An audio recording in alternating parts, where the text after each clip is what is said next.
कांग्रेस के मुख्यालय में रायपुर में किसी भी नेता के लिए, किसी भी पॉलिटिशियन के लिए जो हमारी पार्टी का मुख्यालय होता है वो मंदिर के समान होता है और हम सबसे सेफ अगर कहीं होते हैं तो वो उस मुख्यालय में होते हैं। लेकिन 30 तारीख की शाम के 6 बजे के आसपास की एक घटना है जब मैं सुशील आनंद शुक्ला जी से बात करने गई तो उन्होंने मुझसे बदतमीजी करनी शुरू करी, मुझे गंदी गंदी गालियां देनी शुरू करी और ऐसी ऐसी गालियां जिनका मैंने सोचा भी नहीं था कि ऐसे कोई शब्द भी हो सकते हैं दुनिया में।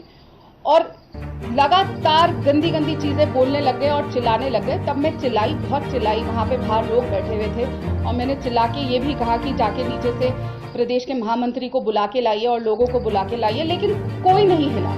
फिर वो जब मैंने अपना फोन बाहर निकाला कि मैं आपको रिकॉर्ड कर रही हूँ, ऐसे हाथ में फोन पकड़ा, तो सुशील आनंद शुक्ला ने इशारा किया और उस कमरे में 2 और लोग थे, 2 और प्रवक्ता थे जिन्होंने उनके ऐसा इशारा करने पे दरवाजा अंदर से बंद कर दिया, कुंडी बंद कर ली गई।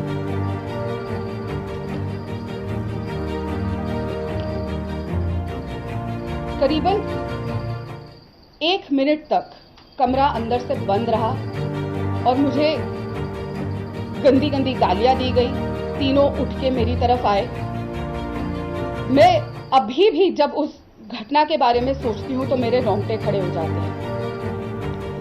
मैं चीखती रही, चिल्लाती रही, बाहर भी लोग थे लेकिन किसी ने दरवाजा खोलने की कोशिश नहीं करी और जो बाकी के 2 आदमी थे उन्होंने दरवाजे के आगे खड़े हो गए और मुझे दरवाजा नहीं खोलने दिया।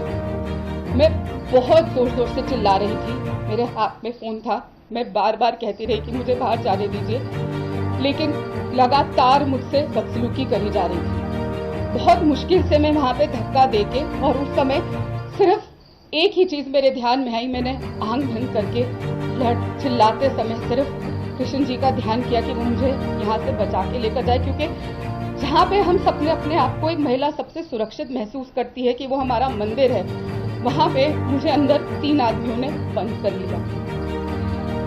बहुत मुश्किल से धक्का देके मैं वो दरवाजा खोल के चिल्लाती हुई, चीखती हुई कांग्रेस ऑफिस में सीढ़ियों से जो लोग वहां पे गए उन्होंने देखा कि वो 1st फ्लोर पर ऑफिस है।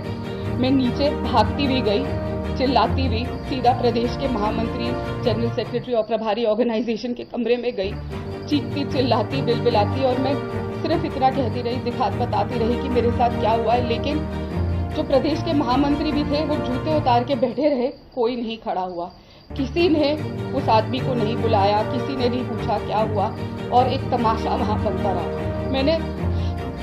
मेरी घड़ी 154 पे मेरा बीपीएम चला गया और घड़ी ऐसे फटफट कर रही थी, लग रहा था कि घड़ी ही फट जाएगी। मेरे हाथ पैर ठंडे पड़ गए। मैं वो सोचती भी हूँ तो मेरे रोंगटे खड़े हो जाते हैं जो मेरे साथ उस पल हुआ।